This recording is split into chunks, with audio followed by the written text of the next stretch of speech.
मैं to be frank बताऊं, यहाँ पे फ्लोटिंग वोट्स कोई नहीं है, सारे सेट वोट हैं। पहले से मन बना के आए हैं किसे वोट करना है।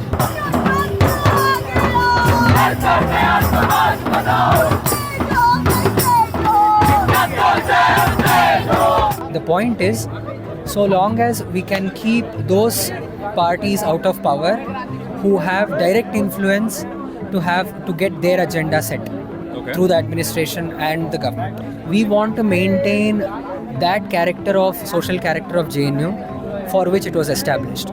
That is, for instance, any student from any background and any region can have access to a university like JNU. Lalgarh जो इसको कहा जाता है, इसको लालगढ़ से भगवागढ़ करने के लिए छात्र पूरी तरीके से मनस रूप से तो मतलब जेएनयू का भगवाकरण अब शुरू हो जाएगा। डेफिनेटली भगवाकरण होगा।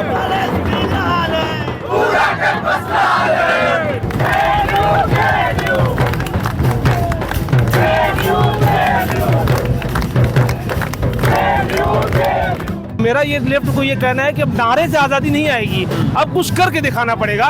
देखो, नए स्टूडेंट हो सकता है आपकी नारेबाजी में वो मशगूल हो जाएं, लेकिन पुराने स्टूडेंट को काम दिखाना पड़ेगा आपको, और काम हमने कुछ नहीं देखा 4 साल में, लेफ्ट का कुछ भी नहीं देखा। हम इस समय जेएनयू में हैं, शाम के कुछ 6:30 बज रहे हैं और कुछ ही घंटों में जेएनयू स्टूडेंट्स यूनियन इलेक्शन में हो रही प्रेसिडेंशियल डिबेट्स हमें देखने को मिलेंगी। आप मेरे पीछे देख सकते हैं, ये झेलम लॉन है जहाँ पे अभी तो कोई लोग नहीं हैं, लेकिन कुछ ही घंटों में यहाँ पर हज़ारों की तादाद में लोग आएंगे प्रेसिडेंशियल डिबेट देखने के लिए।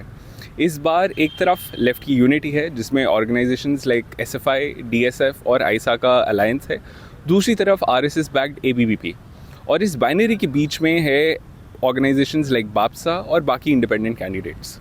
आप इस बार इंडिपेंडेंटली क्यों कंटेस्ट कर रहे हैं, लेफ्ट के साथ क्यों नहीं? एक्चुअली हमने लेफ़्ट की एक ब्रॉडर अलायंस के लिए कॉल दिया था, not only for left alliance, जितने तमाम प्रोग्रेसिव संगठन इस कैंपस में हैं, क्योंकि फैसिवाद के ख़िलाफ़ बहुत ज़रूरी है कि हम एक ब्रॉडर अलायंस करें। लेकिन पिछले साल भी वो कॉल जो है होल्ड नहीं किया गया, इस बार भी नहीं किया गया। जो अपॉर्चुनिज़म है, लेफ़्ट का जो मोनोपोली बना है कि we will only lead the campus movements, और जेएनयू का जो इलेक्शन है एक तरीके से लॉन्च पैड बन गया है बाहर के इलेक्शंस के लिए।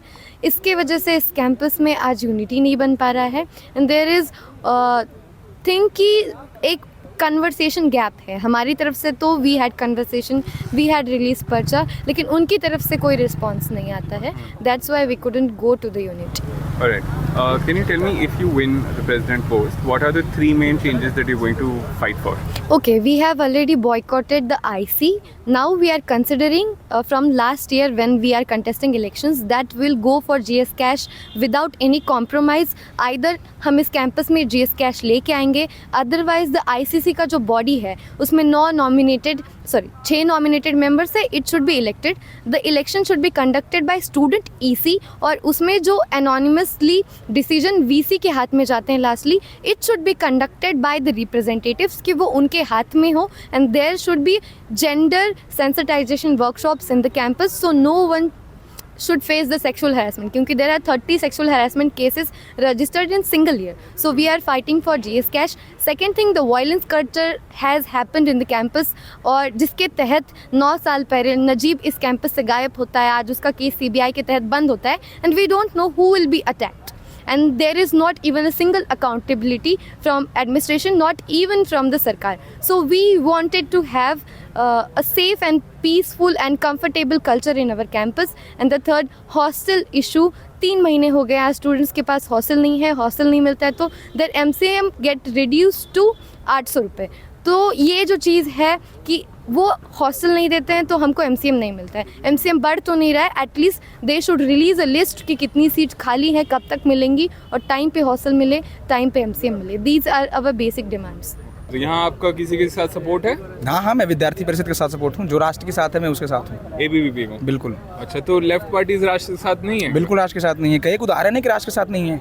अच्छा, मेरे को ये बताइए, एबीवीपी क्या इधर चेंज लाएगी? एबीवीपी आप देख सकते हैं कि दिल्ली विश्वविद्यालय में जब वर्षों से विद्यार्थी परिषद काम करती है, तो वहाँ पे छात्र सुरक्षा की बात हो, है ना, छात्रों का इंटर्नशिप की बात हो, छात्रों के लिए प्लेसमेंट्स की बात हो।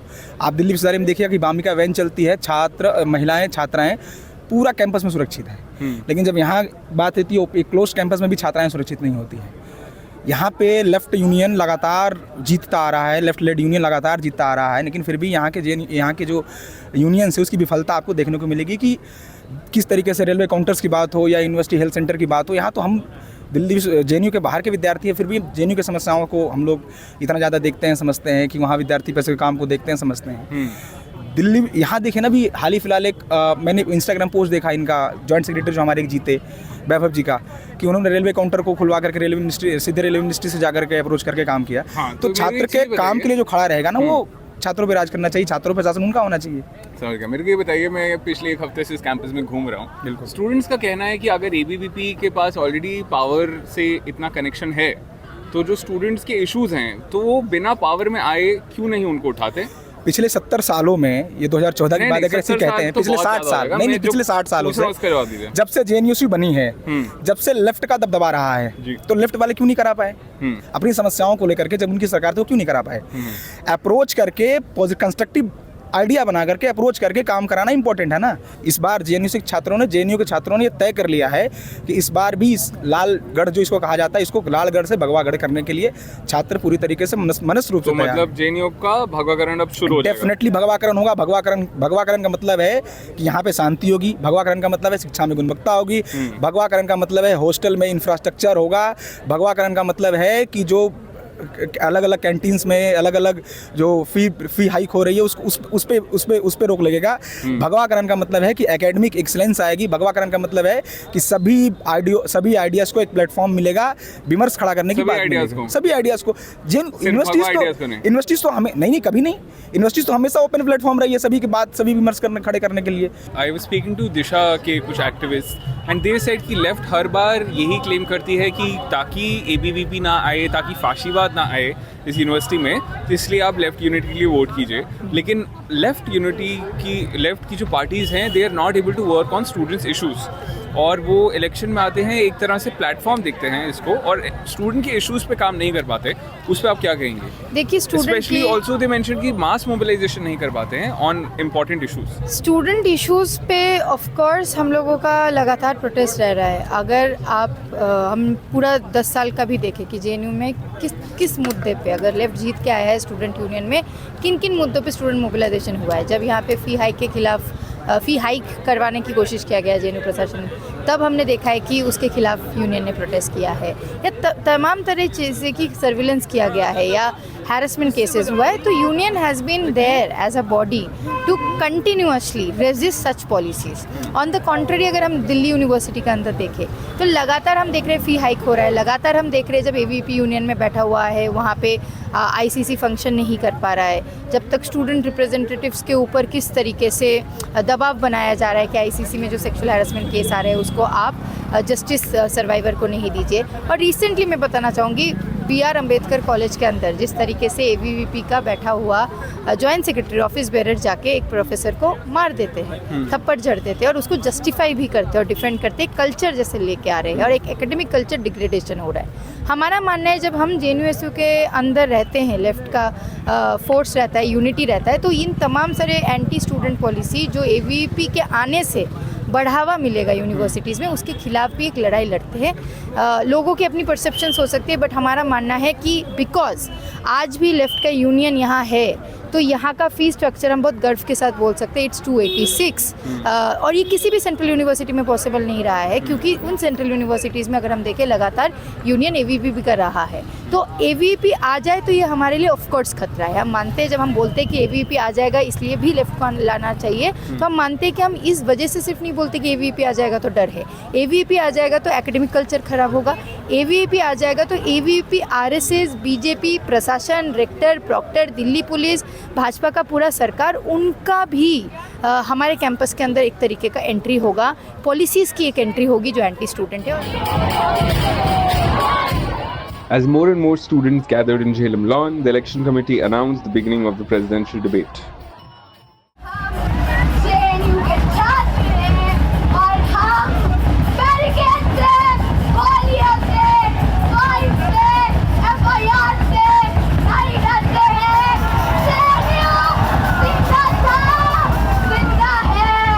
जिंदा रहेगा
100 मीटर का दायरा लगाया जाता है। इसी कैंपस में प्रशासन भवन पे 100 मीटर का दायरा लगाया जाता है और उसका जिम्मेदार ये वामपंथी लोग जो काउंसिल में बैठे हैं उस लोगों को मुंह से इस प्रशासन के खिलाफ एक शब्द नहीं निकलता, क्योंकि वामपंथी रेड पैलेस में बैठ के उसी वाइस चांसलर के साथ बैठ के चाय पीते हैं। साथियों, हमें किस प्रकार इस कैंपस में कॉर्नर आउट करने की कोशिश की जाती है, हमारे कार्यकर्ताओं को आइसोलेट करने की कोशिश की जाती है, हमारे कार्यकर्ताओं पर फाइन लगाने की कोशिश की जाती है। ये इन्होंने बिहार में किया, महाराष्ट्र में किया, कर्नाटका में किया, पर आज वो जनता इनसे चीख चीख के कह रही है कि वोट छोड़, गद्दी छोड़। साथियों, आप कहते हैं मोदी है तो मुमकिन है, मैं बताती हूँ क्या मुमकिन है। नागरिक घुसपैठिया बन जाता है, मोदी है तो मुमकिन है।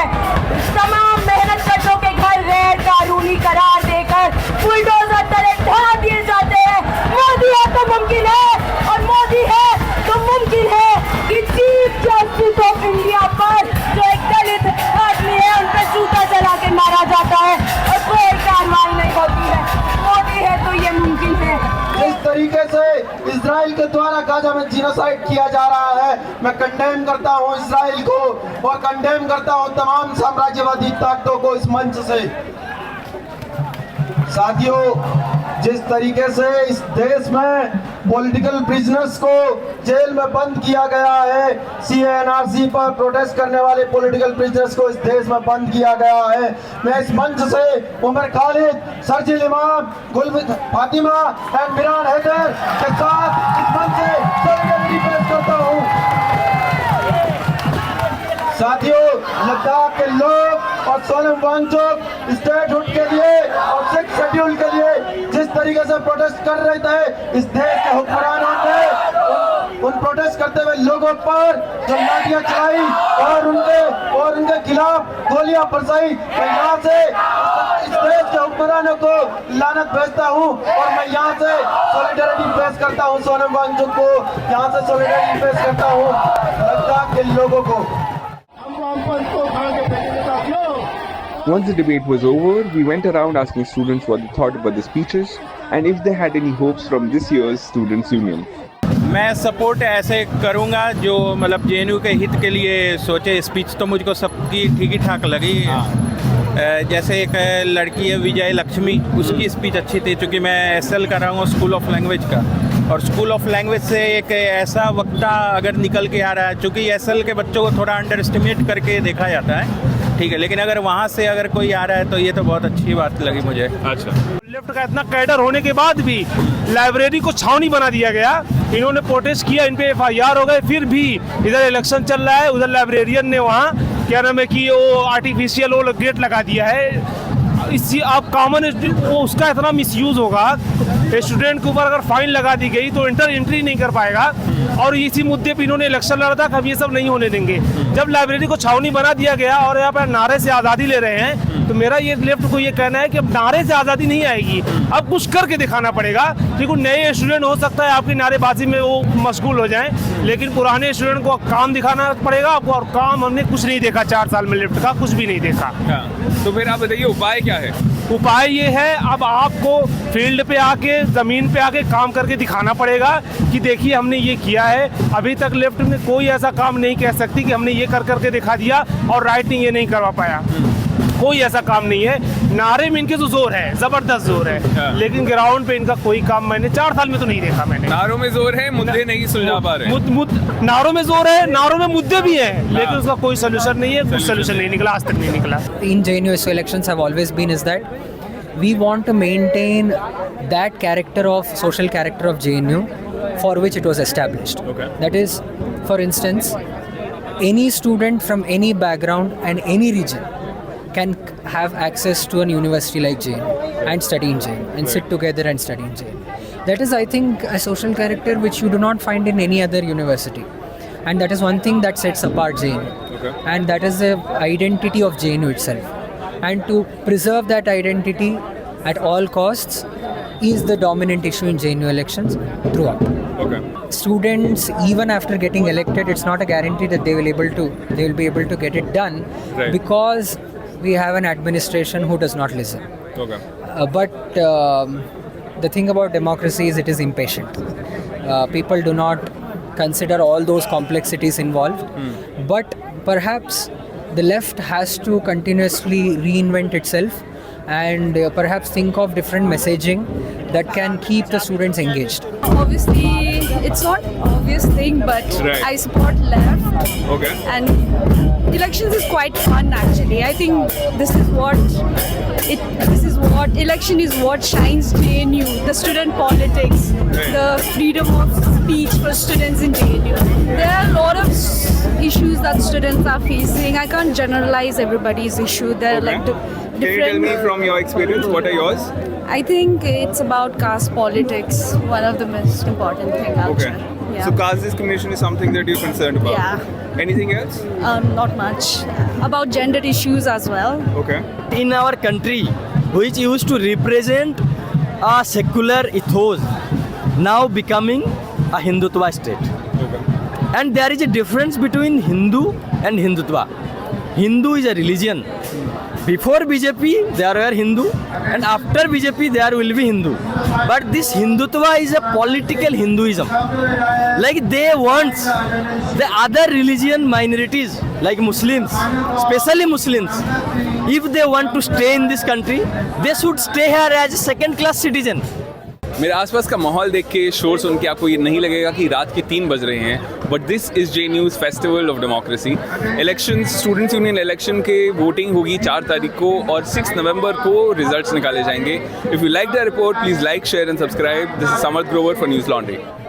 पत्रकारिता का नासूर बन चुके विज्ञापन के मॉडल को खारिज करके खबरों की इस दुनिया को बदलिए ताकि पत्रकारिता आपके लिए जवाबदेह बने. newslaundry.com/subscription पर क्लिक कीजिए और अपने मन मुताबिक पेमेंट का विकल्प चुनिए, क्योंकि हमारे सब्सक्राइबर्स का नारा है, मेरे खर्च पर आजाद हैं खबरें.